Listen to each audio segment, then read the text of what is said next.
The designs of the S23, S23 Plus, and the S23 Ultra have all been revealed, so here's every single thing we know in terms of Samsung's upcoming 2023 lineup. And I want to start off with the S23 and S23 Plus. So the designs of both have been revealed by OnLeaks in collaboration with Digits India for the S23 and smartprix.com for the S23 Plus. Now, OnLeaks has been basically spot on with most of his leaks before, so there is a very high chance that these are the exact designs for the S23 and S23 Plus. So taking a look at the front, you can probably see that they're almost identical to last year. We have the same size panels, 6.1 inches on the S23 and 6.6 inches on the S23 Plus. And because of that, the bodies are also wider. So the S23 is wider by 0.2 millimeters and the S23 Plus is wider by 0.3, and they're both taller by 0.3. Now, if we take a look at the back, you can see that they both got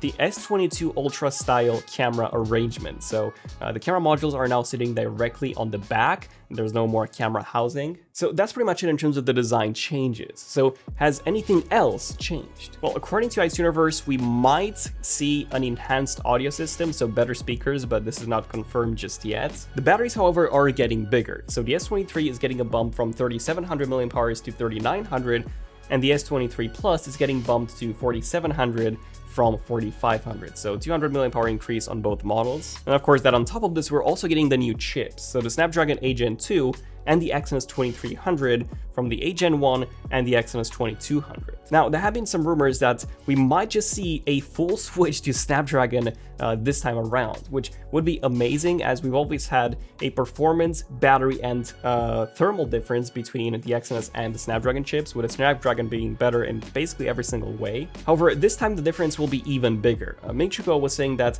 the upcoming Exynos 2300 would not be able to compete with Snapdragon's 8 Gen 2. So a switch to Snapdragon would make a lot of sense, especially since the fan base has been requesting this for so many years now. However, Ice Universe doesn't think that this will happen.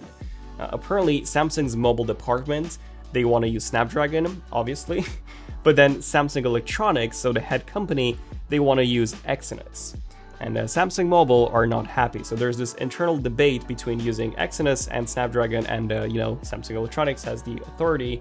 So yeah, it doesn't seem like Exynos is going away anytime soon. But yeah, aside from this, we're not expecting to see any changes to the S23 and the S23 Plus. We're actually gonna see the same camera sensors according to Ice Universe, the same 25-watt fast charging for the 5th year in a row.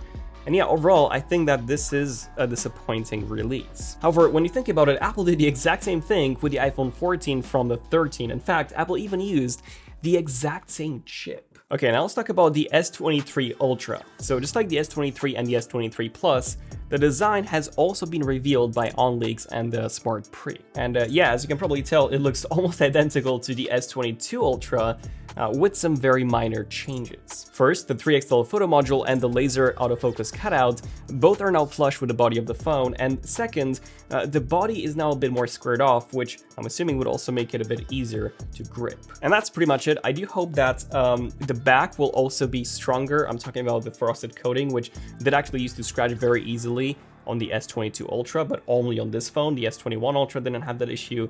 The Z Fold 4 and 3 did not have that issue, so something went wrong with the manufacturing of this phone. Hopefully that's fixed. Now, the S23 Ultra is taller by 0.1 millimeters, wider by 0.2, probably because of that change in the roundness, and also thinner, interesting enough, by 0.1. Now, taking a look at the front, the bezels are also thinner, especially the chin. However, the bezels are still not even all around the phone. In fact, the side bezels are 2.4 millimeters thin compared to 2.8 for the chin. Now, if we compare the chin to the S22 Ultras, you can probably see that it is visibly thinner on the S23 Ultra. Interesting enough, the side bezels do appear to be thicker, but yeah, they're not. That's just because the display is simply not as curved as before. Now, even though this has not been leaked just yet, I also expect the display brightness to be noticeably improved. So with the iPhone 14 Pro, we have a 2000 nits brightness outdoors which makes a huge difference. And since Samsung manufactures the display for the iPhone 14 Pro, obviously it makes a lot of sense for Samsung to also use that display technology for the S23 Ultra as well. Maybe it will even get brighter than what the iPhone 14 Pro can do. Now, in terms of the camera, we are getting a pretty big upgrade here. So we're gonna get a new 200 megapixel sensor from the current 108.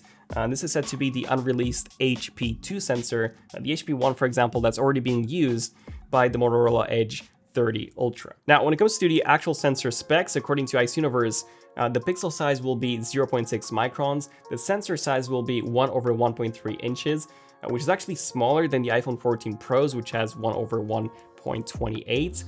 The aperture will be f1.7, so, you know, pretty good specs. Of course, the pixels will be significantly smaller than on the iPhone with 4 times the resolution, but we are expecting to see pixel binning once again. In fact, on the Motorola phone, you can use 2 different types of pixel binning, so 2 different levels. The first one allows you to take 12.5 megapixel photos, and the second allows you to take 50 megapixel photos, again in bin mode, and then you also have the native 200 megapixel mode. So I think the same would apply to the S23 Ultra when that's released. But aside from this main module getting an upgrade, everything else in terms of the camera is expected to remain the same. Now, I gotta say, I'm a bit worried when it comes to this camera, and that's because if we take a look at the S20 Ultra, the S21 Ultra, and the S22 Ultra, they all used the exact same sensor spec. So they did see an upgrade with the S21 Ultras that had the HP3, so a brand new sensor indeed, but the specs were exactly the same. So same size, same pixel size, same resolution, same aperture. We did see improvements in terms of the autofocus,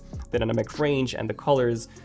But yeah, most of it has remained unchanged since 2020. Of course, the whole argument for this was that Samsung wanted to keep the same specs so that they could optimize the sensor even better each year. And we definitely saw that. The S20 Ultra was pretty bad with crushed shadows, and the S21 Ultra was indeed a major upgrade in terms of processing. However, the S22 Ultra was a tiny bit worse than the S21 Ultra. It was blurry around the edges, it had slow shutter speed, and some more processing issues. So yeah, the S22 Ultra should have been the best, but it really wasn't. And the fact that we're now getting a brand new sensor entirely, I think this would make it even more challenging for Samsung to get it right the first time. The good news is that Samsung is constantly releasing updates to improve the camera. For example, with the latest One UI 5 beta on the S22 Ultra, we do see more vibrant colors, a cleaner image, the zoom has been improved, both the 3x and the 10x, so we have seen some upgrades, but of course there's only so much you can improve with software updates. So yeah, we'll have to wait and see. I'm still looking forward to all of these phones, especially the S23 Ultra, even if the upgrades would be smaller than we expected. That's everything that we know so far. Of course, we'll be making an updated video as soon as we have some more info, so definitely subscribe for that. I'm Daniel, this is ZONEofTECH, and I'll see you guys in the next one. ZONEofTECH, signing out. Cheers.